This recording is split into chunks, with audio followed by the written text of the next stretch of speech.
Tumpukan sampah terlihat memenuhi lapangan yang juga difungsikan sebagai taman di Jalan Lorong 4, Koja, Jakarta Utara. Kondisi ini terjadi setelah volume sampah meningkat usai libur panjang Lebaran.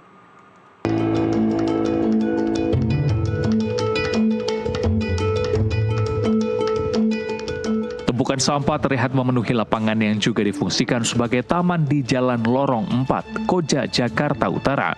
Kondisi ini terjadi setelah volume sampah meningkat usai libur panjang Lebaran. Sampah rumah tangga, mulai dari plastik hingga kasur, tampak menggunung di lokasi tersebut. Selain berasal dari warga sekitar, sebagian sampah juga diduga dibuang oleh pengguna jalan yang melintas. Sementara itu, petugas PPSU Kelurahan Koja Ahyar menilai tumpukan sampah dipicu meningkatnya volume sampah pasca Lebaran. Kondisi ini diperparah karena truk pengangkut dari Dinas Lingkungan Hidup belum beroperasi normal. Menurutnya, lokasi tersebut memang sejak lama kerap dijadikan tempat pembuangan sampah oleh warga di sekitar RW 4 dan RW 5. Keterlambatan pengangkutan sampah juga berkaitan dengan dampak longsor yang terjadi di TPST Bantar Gebang beberapa waktu lalu, sehingga proses distribusi dan pembuangan sampah menjadi terhambat. Ini taman RW 5 masuknya. Bang, ini taman atau gimana sih, Bang? Sebenarnya sih dibilang taman. Ya bukan, tapi sebenarnya pembuangan sampah di sini di taman ini. Ini sudah sejak dulu, Bang? Sudah dulunya udah begitu, jadi tempat pembuangan sampah warga RW 5 dan 4. Oke, ini berarti ini sampah ini kenapa bisa menumpuk sih, Bang, hingga saat ini pagi ini, Bang? Bisa jelasin?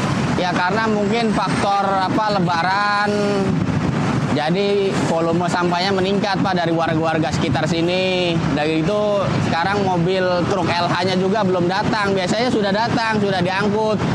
Jam 6 aja udah bersih. Jam 6-7 biasanya udah bersih karena berhubung mobil truk LH-nya belum datang. Jadi ya begini, tersendat. Sebelumnya, pemerintah Provinsi Jakarta mengevaluasi pengelolaan sampah menyusul penumpukan sampah di sejumlah titik. Kondisi ini dipicu kendala operasional di tempat pengelolaan sampah terpadu Bantar Gebang akibat longsor. Ini harian sampah kita antara 7.400 sampai dengan 8.000. 8.000 itu kalau biasanya pada akhir pekan. Pasti ada dampaknya, dan untuk itu kami akan melakukan proses pemilahan di ujung dan sekaligus untuk mengatur agar semuanya itu tidak dikirimkan ke Bantar Gebang, karena Bantar Gebang memang harus mulai ada pembatasan karena daya tampungnya sudah sangat terbatas. Seiring normalisasi operasional, Pemprov Jakarta mulai mengangkut kembali sampah-sampah yang menumpuk di tempat penampungan sementara. Kondisi ini sekaligus menjadi bahan evaluasi bagi pemerintah daerah. Dari Jakarta, Yohanes Tobing, jurnalis NTV, melaporkan.